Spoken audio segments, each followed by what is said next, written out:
அரசியல் அறிந்தவன் பரம்பரை உரிமை இல்லாத ஒருவன் எப்படி மகுடம் தாங்க முடியும்?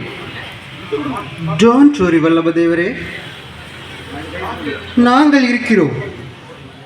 நாங்கள் உனக்கு முடிசூட்டுகிறோம். நீர்தான் சிவகங்கையின் கிங், நோ டவுட்.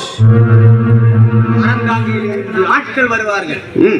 ஏவலர்களையும் காவலர்களையும் நான் தருகிறேன்.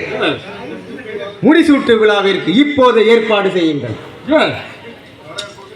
கலையார் கோவில் என்ன? Which place? சோழபுரம். சோழபுரம் காந்தவன பொய்கையில் பெரிய பந்தல் போட்டு உனக்கு நாங்கள் முடி சுட்டுகிறோம். நீர் படையாற்றூர் பெரிய வல்லப தேவர் இல்லை, ராஜாதி ராஜ ரகுநாத முத்து விஜயராக கௌரி வல்லப பெரிய உடையன தேவர். நானும் ஸ்மித்தும் உமக்கு இரண்டு பக்கமும் நிற்போம்.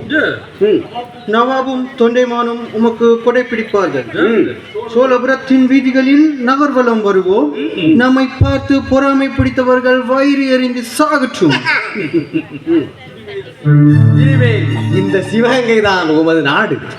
எங்கும் கேட்கப் போவது உமது பாட்டு. வாளெடுத்து வீசாமல் மரவரத்தம் சிந்தாமல் இந்த ராஜ்யம் உமக்காகட்டும். எந்த நாட்டு அரசருக்கும் இப்படி ஒரு அதிர்ஷ்டம் அடித்தது கிடையாது.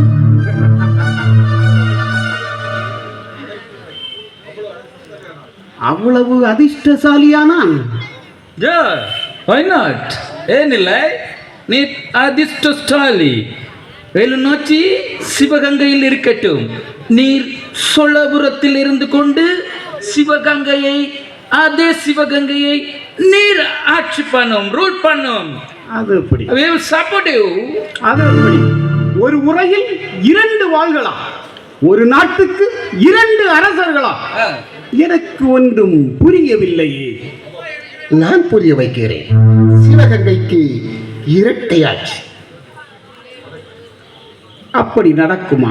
குழப்பம் வராதா? குழப்பம் வருவதற்குத்தான் இந்த ஏற்பாடு. இந்த குழப்பத்திற்கு முடிவு எப்போது? வேலு நாச்சியார் சாகும்போது. அது காத்திருக்க வேண்டுமா? வேண்டாம் வேண்டாம்.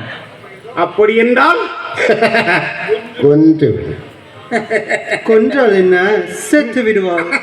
செத்தால் என்ன, நாங்கள் இருக்கிறோம். அன்றோடு உமக்கு பெண் எடுப்போம். அருமை, இனிமை. நம்மளை யாராலும் பிரிக்க முடியாது. எனக்கும் உங்களுக்கும் உள்ள உறவு அப்படிப்பட்டது. அது வருகிறது, அருந்துங்கள்.